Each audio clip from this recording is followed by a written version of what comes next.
Welcome to Sportex, where we talk all things relating to the ever-evolving business of sport and the people that makes things happen in this vibrant industry. I'm Gerard Davids, founder of TalkX TV, where we host Sportex as a content channel. Also, welcome to our Women's Month series, where we're focusing on the role and contribution made by women in this sector. I'm joined by Safika Isaacs, sponsorship specialist manager at F&B. And let's start off by describing what is it that you do in the sports industry, and welcome. Hi, Gerard. Thank you very much for having me. I'm very honored to be on the show. As you said, I'm a sponsorship specialist. I'm specifically working at F&B at the moment, and my focus is on university sport and football. So I think everybody knows F&B's got a big rugby focus, but many people don't understand that F&B is actually extremely involved in a number of levels of football, from grassroots level where we've got programs all the way up to F&B Stadium, which is obviously known as the home of soccer in this country.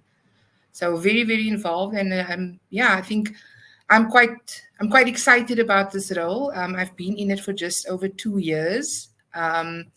And it's been incredible. I mean, like I said, working with young under 13 and under 15 kids in our Football First program, all the way up to Cape Town City. And then also things like Varsity Cup, varsity football, and varsity women's football and netball.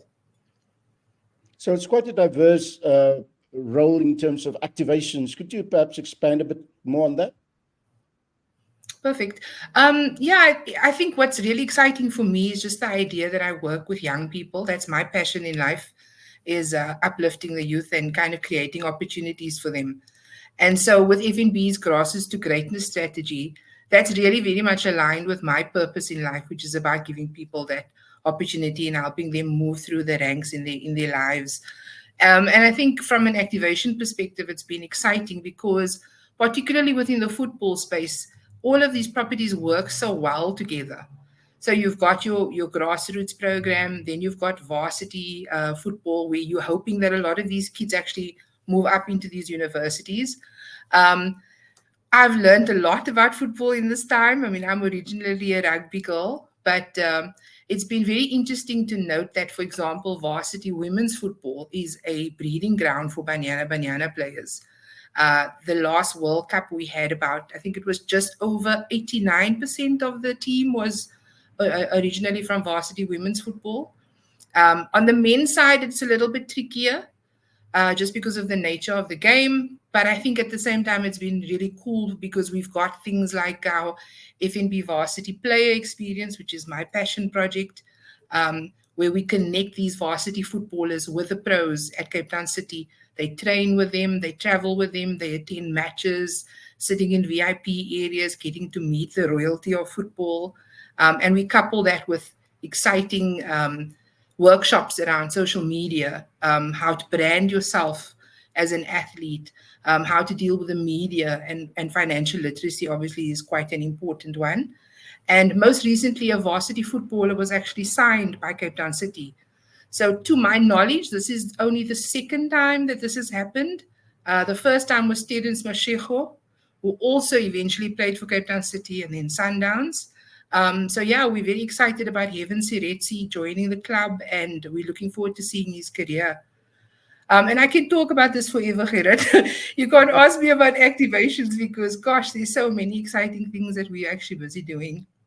Yeah, no, great. So you see, that's actually the purpose of this conversation. So having been in this role for a while, what is your view on how more women could be upskilled to enter the sports business sector?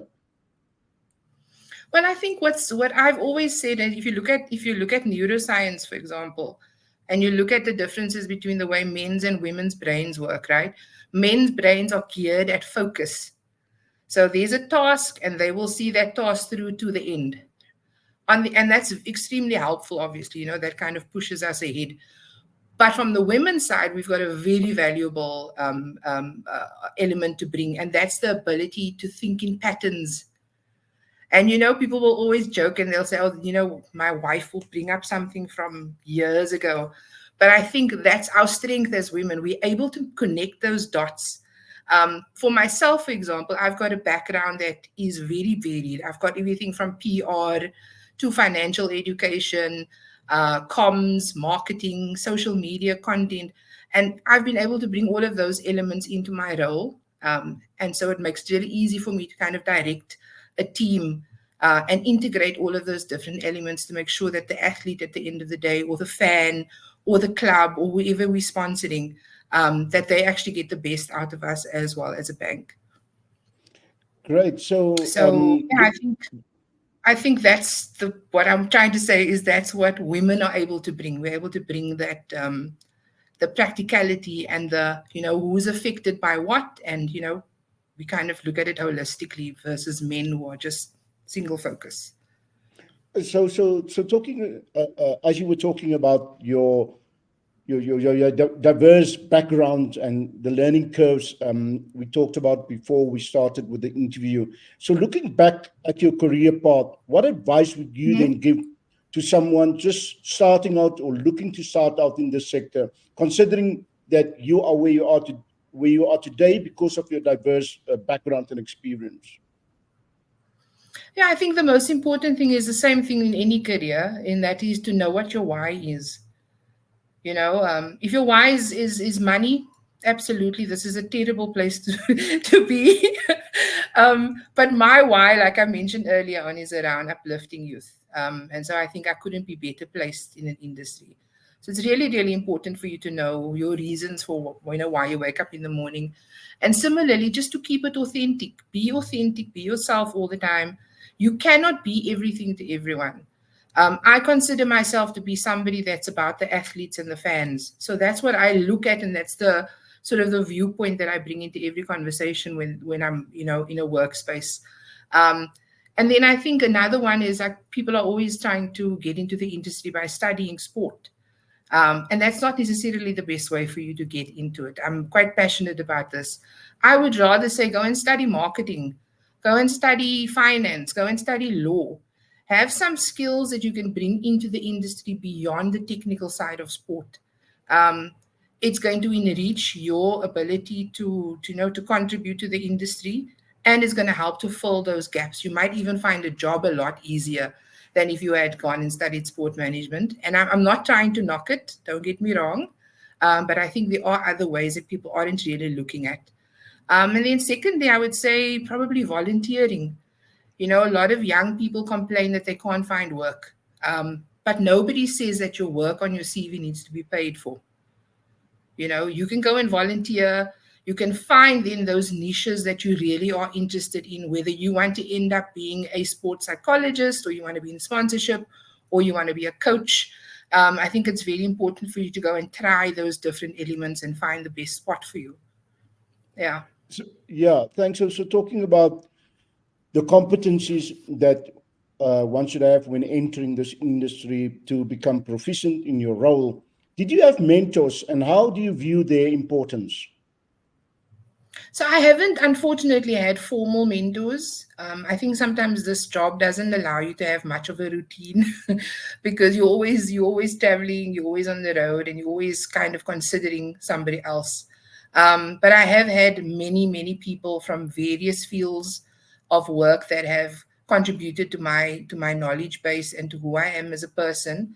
And I think I've always actively sought out different perspectives. So don't, for example, ever think that your finance manager can't contribute something that's going to make your work a lot more enhanced. Um, Find people who are different ages, different regions, different countries, if you can, and find out what they think about the world that you are working in. And similarly, be ready to share that as well. I always say I learn as much from somebody who's 20 years older than me as I learn from somebody that's 20 years younger, especially in this day and age. And you and I had a chat earlier on around tech and, staying up to date with all of these different things. You need young people these days to keep us up to date. I mean, AI is coming soon and they are geared for it and we aren't necessarily. So the mentor relationship is as important as having mentee relationships. Let me put it that way. what are the biggest trends you see emerging in your industry at this point in time? Okay, so again, we are a science. Marketing is a science, and so we look at insights, we look at data, and we're always trying to look ahead, just like any other part of the industry. Look ahead 10 years, 20 years, and even 5 years, and see what's coming. And I think there's a lot of change coming. I often look at myself and wonder if I'm still in the right career. Is it going to carry me for the next 10 years? Because we've got, for example, sponsorship models that are changing. People are now looking at self-funding. Clubs are going, can we sell our content online? Can we offer fan subscriptions? What are the things that we can do to generate revenue ourselves other than just relying on sponsorships and selling, LEDs and, those kinds of things. We're also looking at performance-based sponsorship models where we start off with a base, and then if the club or the team or the athlete meets certain KPIs, they would then be able to earn extra cash. So let's say, for example, it's around how much media exposure. So if you get us 100 million media exposure, we will give you X amount, so that's a very important trend coming. And then I think the big one is around AI and tech. And this is obviously not the first time that we're hearing this. Tech has obviously always had an influence on sport. But I think in the sponsorship space, it's going to really change the game, because AI will be able to analyze data and insights in a way that human beings never will. So we'll be able to get those insights a lot faster, and AI will even be able to tell you how to leverage to a particular audience based on all of the data that's available in the world. So yeah, huge changes. We're already seeing things like virtual reality, augmented reality being used in our leveraging. And these opportunities are really endless at this stage. Yeah, no, great. So that was Safika Isaacs, sponsorship specialist manager at FNB. Thank you for your time and insights, which is very much appreciated. That is where we will leave it for now. And thank you for watching What I Do in Sport on the SportX channel, which is hosted on TalkX TV. Until next time.